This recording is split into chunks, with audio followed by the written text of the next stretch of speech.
বাজ পাখিকে পক্ষীরাজ বলা হয়। বাজের আয়ু হলো মোটামুটি 70 বছর। এবার 40 বছর হতে হতেই ওদের পালক লম্বা এবং ভঙ্গুর হয়ে যেতে থাকে, ঠোঁট বেঁকে যায়, ডানা ভারী হয়ে যায়, অর্থাৎ আগের মতো উড়তে পারে না, সেই শক্তি থাকে না। এবার সেই বাজ কি করবে? বাজ সব থেকে কঠিন নির্বাচন করে, নির্বাচন নিজের পুনর্স্থাপনার। সর্বপ্রথম একটা বিশাল পর্বতে যায়, একান্তে নিজের এক বাসস্থান তৈরি করে, আর তারপরে পাথরের সাথে নিজের ঠোঁট বারবার আঘাত করতে করতে সেই ঠোঁট ভেঙে ফেলে। তারপরে সে অপেক্ষা করে সেই ঠোঁট পুনর্নির্মাণ হওয়ার। তারপর সেটাই করে নিজের পালকের সাথে। তারপরে নিজের ডানা থেকে এক এক করে ভারী পালকগুলো ছিঁড়ে ফেলে দেয়। আর তারপর 150 দিনের এই যন্ত্রণা সহ্য করার পরে ও ফিরে পায় নিজের ওড়বার অনন্য ক্ষমতা, সেই শক্তি। আর তারপরে ও জীবনের পরবর্তী 30 বছর বাঁচে। কি বুঝলেন আপনি? যদি ইচ্ছে শক্তি থাকে তাহলে একজন দুর্বলও শক্তিশালী হতে পারে। আপনিও এটাই করুন, নিজের অতীতের যন্ত্রণার বোঝাগুলিকে ত্যাগ করুন আর কল্পনার খোলা আকাশে উন্মুক্ত হয়ে উড়ে বেড়ান। নিজের পুনর্স্থাপনা করুন, তবেই সর্বশ্রেষ্ঠ হতে পারবেন। আর মনে রাখবেন, এই ছোট ছোট পদক্ষেপই বড় বড় শিখরে পৌঁছে দিতে পারে। তাহলে আসুন আর আমার সাথে ভালোবেসে বলুন, রাধা রাধা। আপনি কি কখনো জলকে নিজের মুঠোতে ধরে রাখার চেষ্টা করেছেন? চলুন আজ করা যাক।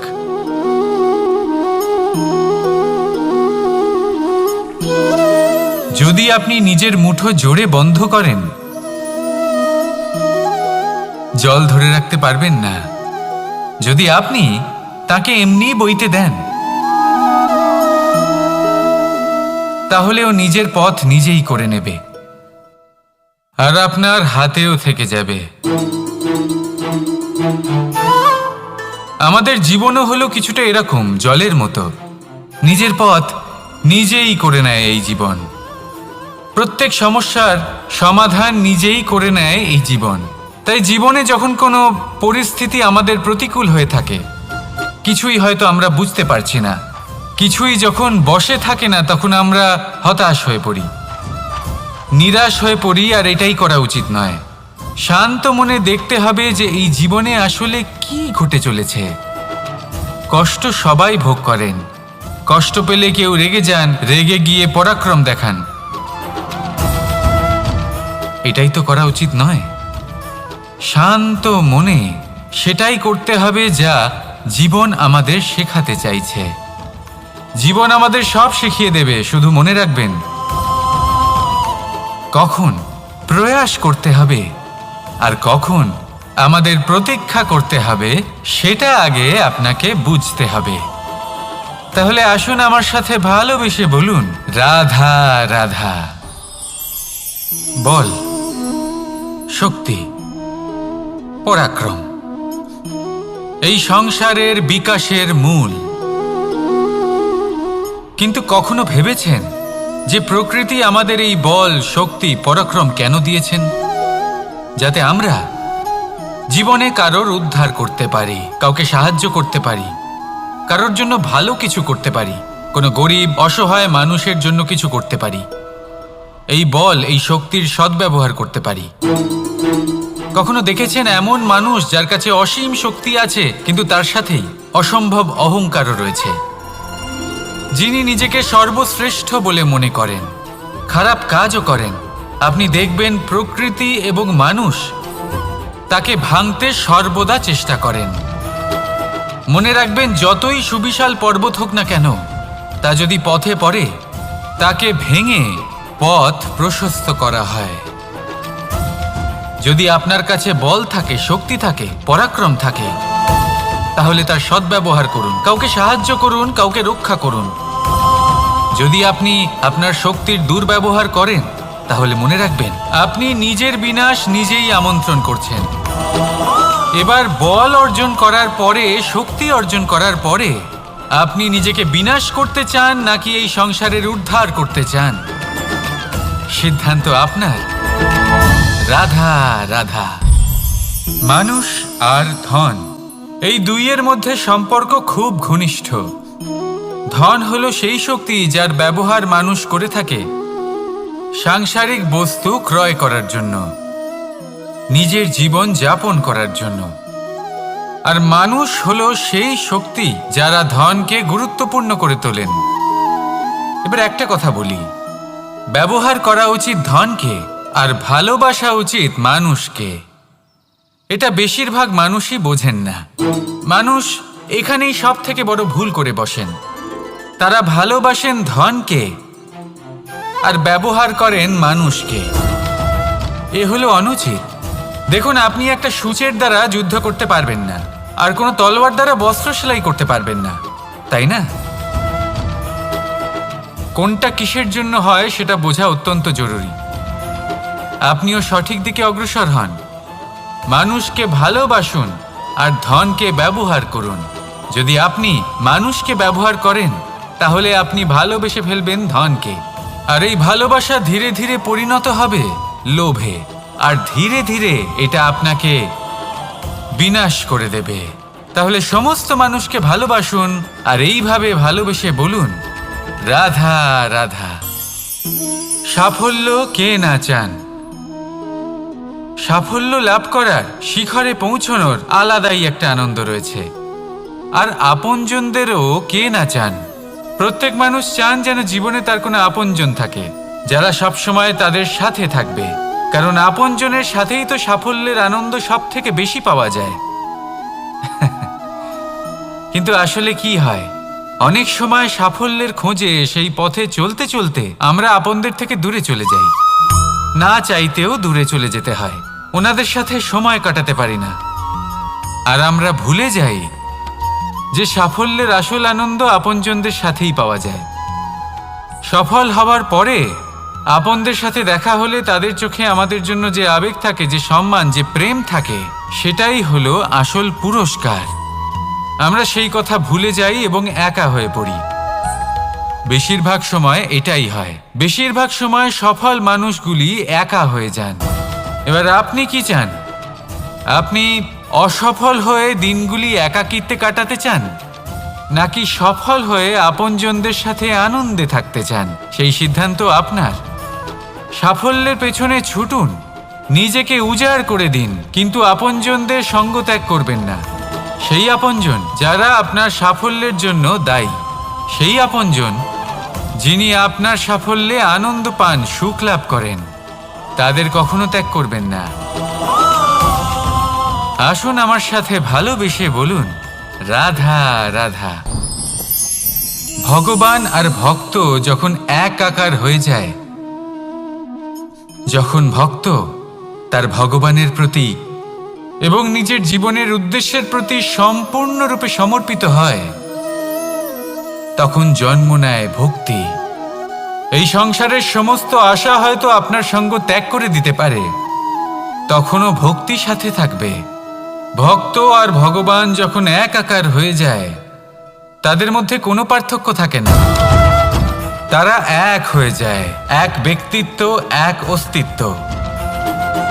সেই জন্য কখনো জীবনে যে কোনো রূপেই, যে কোনো প্রকারেই, যে কোনো ঈশ্বরকে মান্য করুন। মনের মধ্যে শ্রদ্ধা ভাব জাগ্রত করুন, মনে ভক্তি ভাব জাগ্রত করুন। এই সমগ্র সংসারে সব কিছু আপনাকে ছেড়ে চলে গেলেও তখনও এই ভক্তি শুধুমাত্র আপনার উত্থান ঘটাবে। তাই মনে ভক্তি জাগ্রত করুন আর আমার সাথে ভালোবেসে বলুন, রাধা রাধা। শব্দই হলো শূন্য, শব্দই হলো আরম্ভ, শব্দই হলো অন্ত, শব্দই হলো অমর, শব্দই হলো ব্রহ্ম। এই শব্দ হলো অত্যন্ত বিশেষ। কেউ কাঁদলে তাকে হাসিয়ে তোলে, কেউ হাসলে তাকে কাঁদিয়ে দেয়। কারোর মনে উদ্দীপনা জাগিয়ে তুলতে পারে, আবার কারোর মনে কাঁটা হয়ে বিঁধে থাকতে পারে। একটা অত্যন্ত গুরুত্বপূর্ণ কথা যা বোঝা অত্যন্ত আবশ্যক। আপনার মন, আপনার হৃদয় যতই শুদ্ধ হোক না কেন, যতই পবিত্র হোক না কেন, আপনার দৃষ্টিভঙ্গি যতই স্পষ্ট হোক না কেন, যদি আপনার কথা পবিত্র না হয়, যদি আপনার শব্দ শুদ্ধ না হয়, তাহলে তা আপনাকে আপনার কর্মফল ভোগ করতে বাধ্য করবেই। একটা সহজ উদাহরণ দিই। আপনার জীবনে এমন কেউ অবশ্যই থাকবেন যাকে আপনি পছন্দ করেন না, যিনি হয়তো অধর্মী মানুষ, যিনি হয়তো দুর্বুদ্ধি সম্পন্ন মানুষ, কিন্তু তার জন্য অপশব্দ প্রয়োগ করলে তার মধ্যে কোনো পরিবর্তন আসবে না, তার মানসিকতা বদলাবে না, শুধু মনে প্রতিশোধ স্পৃহা জেগে উঠবে, মনে হিংসা জাগবে, আর কিচ্ছু নয়। সেই জন্য নিজের শব্দকে নিয়ন্ত্রণ করুন, নিজের কথা সংযত করুন। শ্রেষ্ঠ থেকে শ্রেষ্ঠতর মানুষকেও সাবধানী হতে হয়, কারণ যদি এই শব্দের প্রয়োগ সঠিক না হয়, তাহলে আজীবন মানুষকে নির্বাক হয়ে থাকতে হতে পারে। তাহলে নিজের শব্দ নিয়ন্ত্রিত রাখুন, নিজের কথাকে শুভ করুন, এতে প্রেমবোধ জাগিয়ে তুলুন, আর সেই প্রেমবোধ নিয়েই বলুন রাধা রাধা। বরদান এবং অভিশাপ, এই দুই হলো একই মুদ্রার দুটি পিঠ। এই বরদান আমরা অনেক কারণে পেতে পারি, কখনো নিজের পরিশ্রমের কারণে, কখনো নিজের তপস্যার কারণে, কখনো আমাদের পূর্বপুরুষদের কর্ম ও তপস্যার কারণে। কিন্তু এই বরদান কতক্ষণ বরদান থাকবে তা আমরা নিশ্চিত করতে পারি না, তা সুনিশ্চিত করে শুধুমাত্র আমাদের কর্ম। যদি আপনাকে উদাহরণ দিই, আপনি রেশমের কীট দেখেছেন? ও বরদান পেয়েছে যে ও নিজের সুরক্ষার জন্য খোলস বানাতে পারে। এবারও তাতে এত মত্ত হয়ে যায় যে এমন এক আবরণ বানিয়ে ফেলে যাতে সে নিজেই আবদ্ধ হয়ে চাপা পড়ে মরে যায়। এটার তাৎপর্য কি? তাৎপর্য খুবই সরল। গর্ব করা খুবই ভালো, কিন্তু অহংকার করা কখনোই উচিত নয়। যদি অহংকার মনের মধ্যে প্রবেশ করে, তাহলে এই বরদান অভিশাপে পরিণত হতে সময় লাগে না। আর যদি কর্মশ্রেষ্ঠ হয়, তাহলে অভিশাপও বরদানে পরিণত হয়। তাহলে আসুন শ্রেষ্ঠ কর্ম করুন, আর আমার সাথে ভালোবেসে বলুন রাধা রাধা। সুখ, দুঃখ, মৃত্যু, মহামারী, এগুলো কখনো বলে আসে না, আবার জিজ্ঞাসা করেও আসে না। এমনই হয় দ্রুত ক্রীড়ার এই খেলায়। এক কারাগারের মতো, একটা মাকড়সার জালের মতো। যেমন একটা মাকড়সার জাল একটা পোকাকে নিজের দিকে আসতে আকর্ষিত করে নিজের চমকের দ্বারা, নিজের গঠন দ্বারা, সেরকমই দ্রুত ক্রীড়ার এই খেলা মানুষকে নিজের দিকে আসতে প্ররোচিত করে। শেষে গিয়ে মানুষ আটকা পড়ে। পার্থক্য শুধু এটাই, যখন এক পোকা এই জালে জড়িয়ে পড়ে তখন সে তার প্রাণ হারায়। মানুষ যখন এই দ্রুত ক্রীড়ায় আকর্ষিত হয়, সে নিজের মান, নিজের ধন সব কিছু হারায়, নিজের বিবেক হারিয়ে ফেলে। কিন্তু আপনি আপনার বিবেক কখনোই হারাবেন না। যদি আপনার মনে লোভ চলে আসে, আপনি লোভী হয়ে ওঠেন। যদি আপনি দ্রুত ক্রীড়ার এই খেলায় আটকা পড়েন, তাহলে মনে রাখবেন এই খেলা থেকে ফিরে আসা প্রায় অসম্ভবই বলা যায়। নিজের বিবেক কখনো হারাতে দেবেন না, কারণ বিনাশ আসার প্রথম লক্ষণ হলো বিবেকের বোধ চলে যাওয়া। এই প্ররোচনায় কখনো পা দেবেন না। আর আমার সাথে ভালোবেসে বলুন রাধা রাধা। বিজয়, বিজয় লাভের জন্য মানুষ কি না করে থাকে, যে কোনো সম্ভাব্য প্রচেষ্টা করে। কিন্তু নিজের বিজয় লাভের জন্য বাজিতে যা ইচ্ছে তাই রেখে দেওয়া কি উচিত কাজ? কখনোই নয়। নিজের হারানো সম্মান, নিজের হারানো সম্পত্তি, নিজের হারানো অধিকার ফিরে পাওয়ার শুধু একটাই পথ রয়েছে, আর তা হলো পুরুষার্থ, দ্রুত ক্রীড়া নয়। যে মানুষ নিজেই হেরে গেছে, নিজেই নিজের জয়লাভ করার জন্য অন্য কাউকে কিভাবে বাজিতে রাখতে পারে? এ হলো সম্পূর্ণরূপে অনুচিত। অনেক সময় অনেক ধন লাভ করার জন্য, অনেক সম্পত্তি লাভ করার জন্য আমরা নিজের আসল ধন, আমাদের আপনজন, তাদেরকে হারিয়ে ফেলতেও প্রস্তুত হয়ে যাই। এটা একেবারেই উচিত নয়। যত বড়ই সংকট আসুক না কেন, আমাদের আপনজনদের আমাদের সাথেই রাখা উচিত। নিজের বিজয়ের জন্য ওনাদের বাজি রাখা ঠিক নয়। এই ভুল কেউ একজন করেছেন, আপনি তা ভুলেও করবেন না। রাধা রাধা। নারী জন্মসূত্রে কারোর কন্যা, ধর্মসূত্রে কারোর পত্নী, আর কর্মসূত্রে কারোর মা। আমাদের মনে এই ছবি আঁকা রয়েছে একজন নারীকে নিয়ে, তাই না?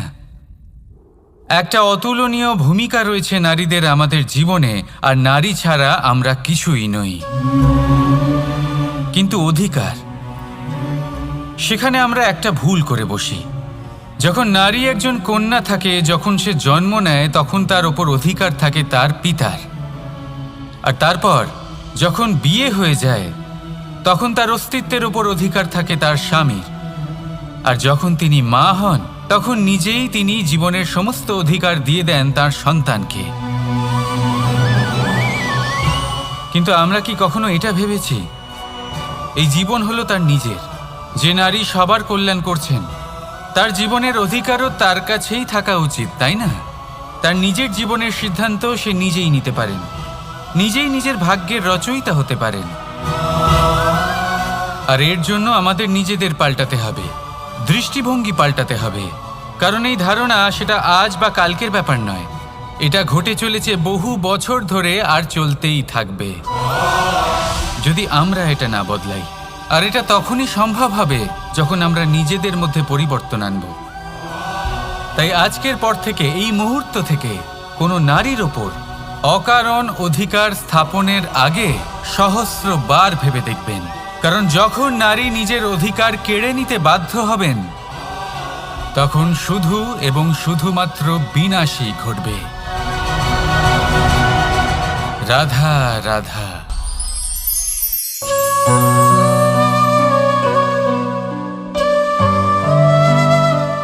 নারী, পুরুষরা যাকে নাম দিয়েছেন ত্রিয়া, কেন দিয়েছেন, কে দিয়েছেন, কেউ তা জানে না। কথায় আছে, পুরুষরা ভাবেন যে ত্রিয়া, ভাবেন একরকম, বলেন অন্য কিছু, আর করেন অন্য কিছুই। কিন্তু সত্যিটা কি এটাই? আসল সত্যি হলো এটাই যে ত্রিয়া হলো সেই চরিত্রহীন পুরুষ, আর কেউ নয়। সেই পুরুষ যারা নারীকে বলেন যে আপনি হলেন মা, আপনি হলেন দেবী, আপনি হলেন বোন। আর ভাবেন কি? ভাবেন যে এই নারী হলো আমাদের পায়ের ধুলো, আর কিচ্ছু নয়। আর কি করেন? ওনাদের মাথায়, ওনাদের খোপায় মালা পরিয়ে দিয়ে ভাবেন যে ওনারা হলেন তাদের পায়ের ধুলোর সমান। একজন নারীর সম্মান ভঙ্গ করেন, তাদের দাসী মনে করেন। ভুলবেন না, যত্র নারী আস্ত পূজ্যন্তে রমন্তে তত্র দেবতা। অর্থাৎ যেখানে নারীকে পুজো করা হয়, সেখানে ঈশ্বর বাস করেন। আর যেখানে নারীকে অপমান করা হয়, সেখানে ঈশ্বর এবং ভাগ্য এই দুই রুষ্ট হয়। মনে রাখবেন, যদি নারী কল্যাণকারী হতে পারেন, তাহলে নারী মহাচণ্ডী রূপও ধারণ করতে পারেন। যদি একজন নারী মাতা হয়ে জন্মদান করতে পারেন, তাহলে নারী মৃত্যু হয়ে বিনাশও করতে পারেন। যেখানে নারী অপমানিত হবেন, সেখানে মহান ভারতও মহাভারতের পথে অগ্রসর হতে পারে। তাই মনে রাখবেন, নারীর অপমান যেন কখনোই না ঘটে। আর যদি কোথাও নারীর অপমান হয়, তার অর্থ হলো আপনার বিনাশ আপনার দিকেই আসছে। আর এটা হলো তার প্রথম পদক্ষেপের প্রথম পদধ্বনি। রাধা রাধা। যদি সন্তান কোনো দুষ্কর্ম করে তাহলে সেই অপরাধ শুধু কি সেই সন্তানের? না, যদি সন্তান দুষ্কর্ম করে তাহলে অপরাধী তার মাতা পিতাও, যারা পুত্রমোহর কারণে সেই অনুচিত কাজে তাকে বাধা দেননি। অপরাধী হলেন তার পিতামহ, যিনি নিজের কর্তব্যবোধের কারণে নিজের পরিবারের যত্ন নেননি, যিনি সন্তানকে কখনো শাস্তি দেননি। অপরাধী হলেন তার সেই গুরুও, যিনি নিজের শিষ্যের সেই দুষ্কর্ম দেখেও তাকে প্রতিহত করতে পারেননি। একজন হবু রাজার কর্তব্য হলো নিজের প্রজার কাছে সে যেন এক উদাহরণ প্রস্তুত করতে পারে, কিন্তু যদি এত অনুচিত উদাহরণ প্রস্তুত হয়ে থাকে তাহলে মা বাবার, বাড়ির বয়োজ্যেষ্ঠদের কর্তব্য হলো ওনারা যেন সেটা সেখানেই থামায়, হয় ভালোবেসে নয়তো শাস্তি দিয়ে। যদি না থামানো হয় তাহলে মহাভারত অবশ্যম্ভাবী। অনেক ব্যক্তির মনে একটা প্রশ্ন জাগে আমাকে আর রাধাকে নিয়ে।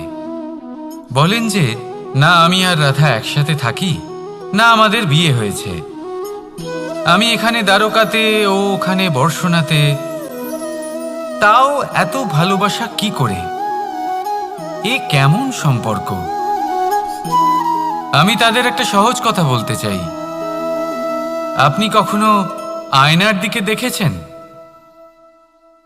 নিজের দুই চোখের দিকে তাকিয়ে জিজ্ঞাসা করুন, এই দুই চোখ একসাথে কেন বন্ধ হয়, একসাথে কেন খোলে, একসাথে কেন ঘুমোয়, একসাথে কেন কাঁদে? আজীবন কোনো এক মানুষের সাথে সম্পর্ক রাখা অবশ্যই সম্ভব, তাদের সাথে দেখা না করে।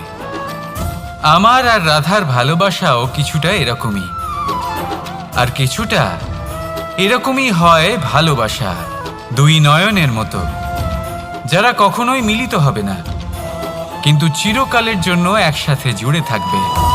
এই অনুভূতি নিঃস্বার্থ হয়, আর এই নিঃস্বার্থ ভালোবাসা আপনাকে আনন্দের পথে অগ্রসর করে। জীবনে সবসময় নিঃস্বার্থভাবে ভালোবাসুন, শুধুমাত্র আনন্দই পাবেন।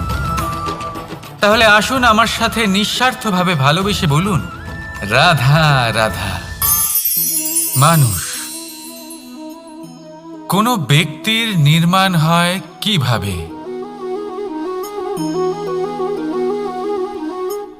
কেউ বলবেন পঞ্চতত্ত্বের দ্বারা, কেউ বলবেন আত্মা, দেহ ও চেতনার দ্বারা, কেউ বলবেন ঈশ্বরের কৃপার দ্বারা, তো কেউ বলবেন এই প্রকৃতির পরীক্ষার দ্বারা। না, মানুষের নির্মাণ হয়ে থাকে বিশ্বাস দ্বারা। ব্যক্তি তখনই গড়ে ওঠেন যখন ব্যক্তিত্ব থাকে, ঠিক কিনা? আর ব্যক্তিত্ব তখনই হবে আর সেরকমই হবে যেরকম বিশ্বাস আপনি নিজের উপরে রাখবেন। যদি আপনি মনে করেন আপনি বিষের ন্যায় হবেন তাহলে আপনি বিষাক্তই হবেন। যদি আপনি এটা মনে করেন যে আপনি অমৃতের ন্যায় হবেন তাহলে আপনি অমরই হয়ে যাবেন। যদি আপনি নিজের উপরে বিশ্বাস রাখেন যে আপনি সংসারের সব থেকে উঁচু পর্বতের শিখরে পৌঁছতে পারবেন তাহলে আপনি অবশ্যই পৌঁছবেন। যদি আপনার এরকম মনে হয় যে আপনি এরকম কখনো করতে পারবেন না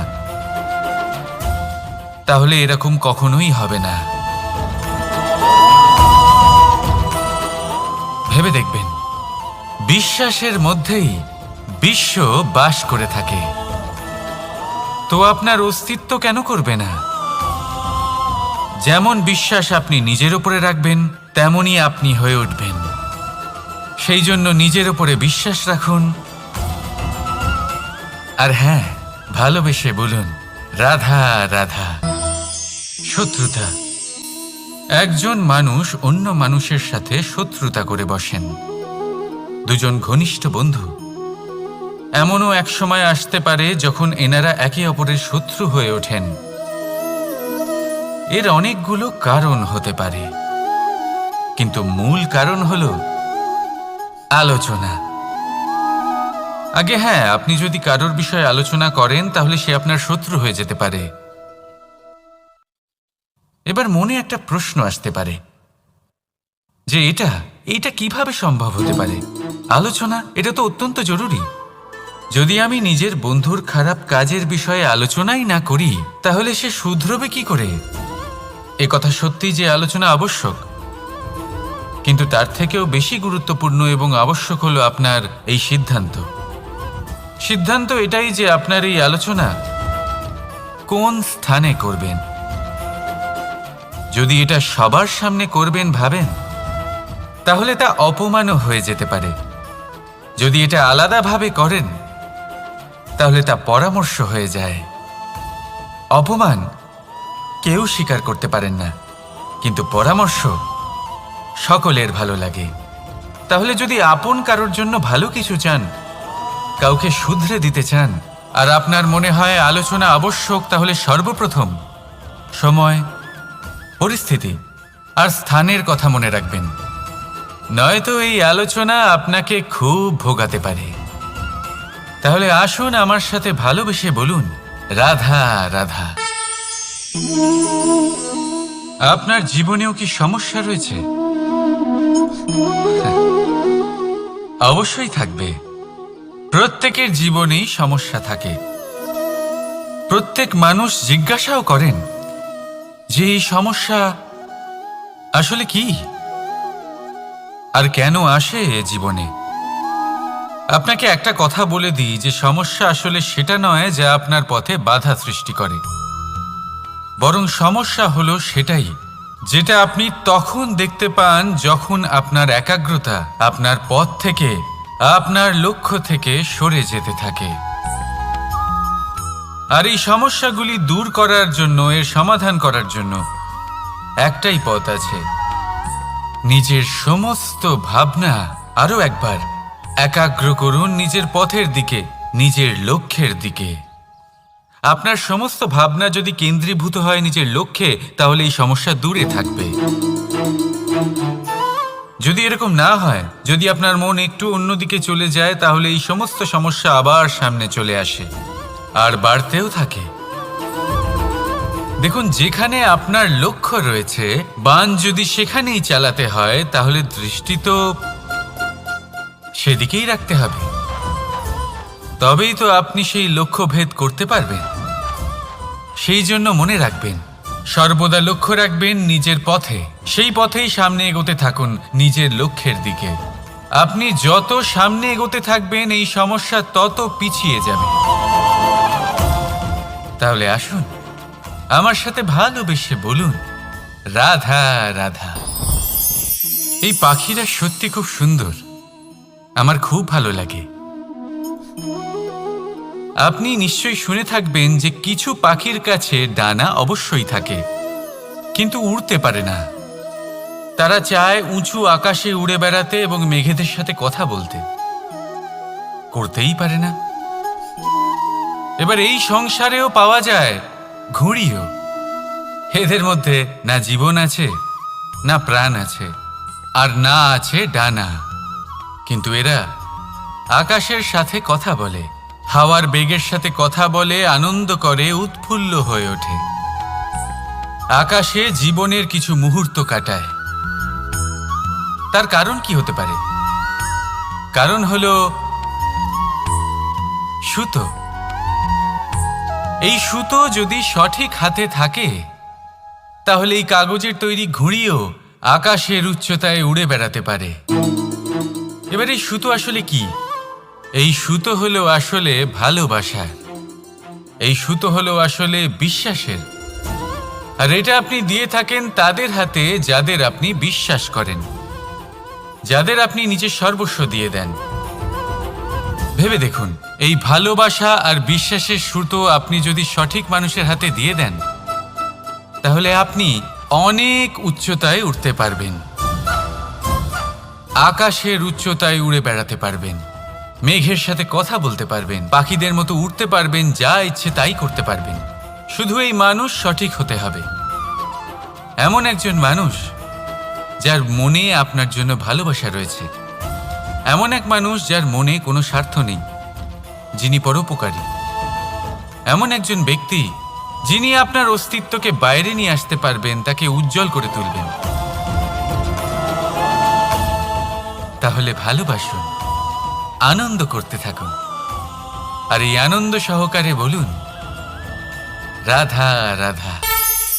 আমরা সকলে এমন ব্যক্তির সাথে থাকতে চাই যারা খুব মিষ্টি কথা বলেন, যাদের ব্যবহার আমাদের ভালো লাগে, যারা দেখতে সুন্দর হন, যাদের আমরা পছন্দ করি। আর সবসময় এমন ব্যক্তির থেকে দূরে থাকতে চেষ্টা করি যাদেরকে আমরা পছন্দ করি না, যাদের কথা আমাদের খারাপ লাগে, যাদের কথা একটু কঠোর হয়। আমরা সবসময় চেষ্টা করি এদের থেকে দূরে থাকার, ঠিক কিনা? কিন্তু যদি বাস্তবটা দেখি, তাহলে এই কঠোরতা জীবনে শান্তির প্রলেপ দেয়। ওষুধও একটু কড়াই হয়, কিন্তু এ কি করে? আমাদের সুস্থ করে তোলে। ঠিক সেইভাবেই ভালোবাসার এই অধ্যায় একটু কঠিন, একটু কড়াও মনে হতে পারে, কিন্তু এর ফল সবসময় আপনাদের স্বাস্থ্যের পক্ষে ভালোই হয়। সেই জন্য যদি কেউ আপনার নিন্দে করে, আপনাকে কড়া কথা শোনায়, আপনার ব্যাপারে আলোচনা করে, তার মানে এটা নয় যে সে আপনার শত্রু। হতে পারে তিনি আপনার বন্ধু হন, আপনার জন্য ভালো চান, আপনাকে শুধরে নিতে চান, আপনার মধ্যে কোনো পরিবর্তন দেখতে চান। সেই জন্য কখনো কারোর কথা শুনে বা কাউকে দেখে প্রাথমিকভাবে এই সিদ্ধান্ত নেবেন না যে তিনি আপনার শত্রু হন নাকি আপনার বন্ধু হন। এমনও শত্রু হয়ে থাকেন যে গুড়ের মতো মিষ্টি মিষ্টি কথা বলে আসলে আপনাকে বিষ পান করিয়ে দেবেন। আর এমনও বন্ধু থাকেন যারা আসলে নিমের মতো কড়া কথা বলেন কিন্তু আপনাকে অমৃত পান করান। এদের মধ্যে পার্থক্য করতে জানতে হবে, কে আসলে শত্রু হন আবার কে আসলে মিত্র হন।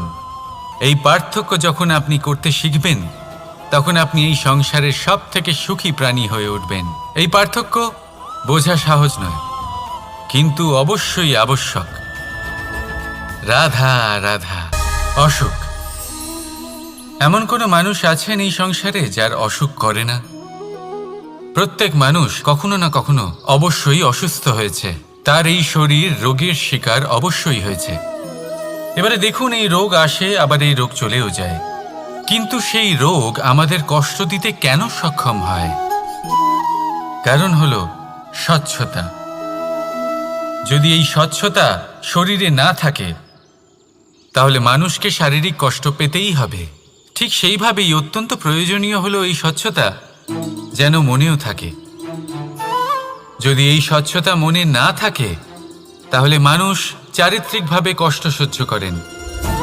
এবারে নিবারণ কি হতে পারে? বড়ই সহজ এর উপশম।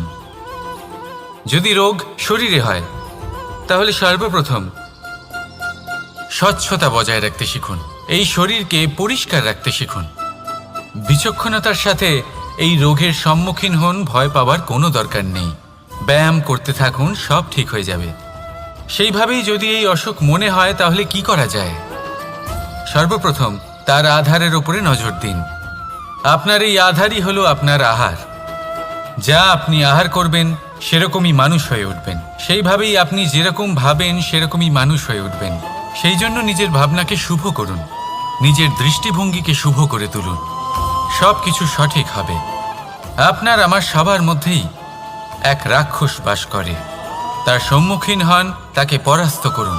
তাহলে এই রোগ সে শরীরেই হোক বা মনের মধ্যে, যদি সঠিক সময় তাকে আটকানো না যায়, তাহলে যে কোনো সময় তা মহামারীর রূপ ধারণ করবে। সেই জন্য সাবধানে থাকুন, সুস্থ থাকুন। তাহলে আসুন আমার সাথে ভালোবেসে বলুন, রাধা রাধা।